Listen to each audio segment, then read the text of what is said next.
ఇక వివరాల్లోకి వెళ్తే ప్రభుత్వ సంక్షేమ వసతి గృహాలను ప్రైవేట్ విద్యా సంస్థల హాస్టల్స్ కంటే దీటుగా అభివృద్ధి చేసేందుకు రాష్ట్రంలో కూటమి ప్రభుత్వం చర్యలు చేపట్టిందని కాకినాడ సిటీ ఎమ్మెల్యే వనమాడి వెంకటేశ్వరరావు పేర్కొన్నారు. మంగళవారం కాకినాడ నగరంలోని జగన్నాథపురంలో గల ప్రభుత్వ బీసీ బాలికల వసతి గృహం నంబర్ 1 శివాలయం వద్ద నంబర్ 2 వసతి గృహం, డైరీ ఫార్మ్ సెంటర్ వద్ద ప్రభుత్వ బీసీ బాలుర వసతి గృహం మరియు పిఆర్ ప్రభుత్వ కళాశాల నందు కళాశాల వసతి గృహంను ఎమ్మెల్యే వనమాడి కొండబాబు ఇంజనీరింగ్ అధికారులు, బీసీ సంక్షేమ శాఖ అధికారులతో కలిసి సందర్శించారు. ఈ సందర్భంగా వసతి గృహంలో నెలకొన్న సమస్యలు, శిథిలావస్థకు చేరుకున్న భవన పరిస్థితిని ఆయన క్షుణ్ణంగా పరిశీలించారు. వసతి గృహంలో ఎదురవుతున్న సమస్యలను వార్డెన్ ఎమ్మెల్యే దృష్టికి తీసుకుని వచ్చారు. ఈ సందర్భంగా ఎమ్మెల్యే వనమాడి మాట్లాడుతూ ప్రభుత్వ బీసీ బాలికల వసతి గృహంలో విద్యార్థినీల సంఖ్య అధికంగా ఉన్నప్పటికీ సరైన వసతి సౌకర్యాలు లేక విద్యార్థినులు తీవ్ర ఇబ్బందులు ఎదుర్కొంటున్నారని పేర్కొన్నారు.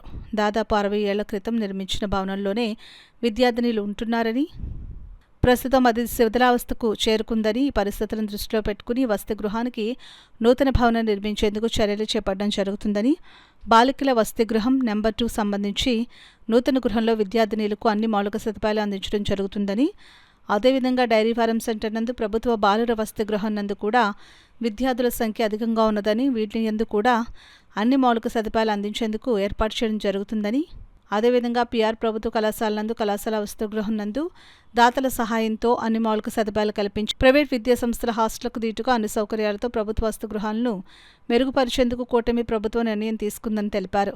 విద్యార్థినులకు అనుకూలమైన, సురక్షితమైన మరియు మంచి వాతావరణంలో ఉండే విధంగా నూతన వసతి గృహాలను నిర్మాణానికి ప్రతిపాదనలు చేపట్టడం జరుగుతుందని పేర్కొన్నారు. ఈ కార్యక్రమంలో బీసీ సంక్షేమ శాఖ అధికారులు జి శ్రీనివాసరావు, ఏబీసీడబ్ల్యూఓ రామకృష్ణ, వసతి గృహ వార్డెన్ ఫ్లోరెన్స్, మున్సిపల్ కార్పొరేషన్ ఈ Maccharao, DE Adinarayana, city corporation director Omi Balaji తదితరులు పాల్గొన్నారు. బీసీ హాస్టల్ ఎట్లా ఉన్నాయన్నది ఈరోజు నేను బీసీ వెల్ఫేర్ ఆఫీసర్స్, అదేవిధంగా కార్పొరేషన్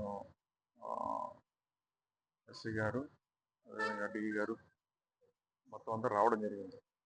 ఎందుకోసం అంటే ఈ హాస్టల్ బిల్డింగ్ పిల్లల స్ట్రెంత్ ఉంది, కానీ దాని తగ్గట్టుగా ఈరోజు ఇప్పుడు పూర్వం కట్టిన బిల్డింగ్లు 60 సంవత్సరాల క్రితం కట్టిన బిల్డింగ్ పాడై ఉన్నాయి. స్ట్రెంత్ పెరుగుతుంది, తగ్గట్టుగా ఈరోజు సదుపాయాలు కల్పించాలని ఆలోచన ఇన్స్ట్రక్షన్ చేయడం జరిగింది. ఓల్డ్ బిల్డింగ్ ఏదైతే ఉందో ఈ బిల్డింగ్ని డిస్కౌంట్ చేసి కొత్త బిల్డింగ్ కట్టాలని. ఇక్కడ గతంలో కట్టిన బిల్డింగే కొంచెం స్లాబ్ అయ్యి పాడై ఉన్నాయి, దాన్ని రిపేర్ చేసి ఓవరాల్గా ఇక్కడ పిల్లలకి అనుకూలమైన వాతావరణం తీసుకురావాలని ఒక ఆలోచన.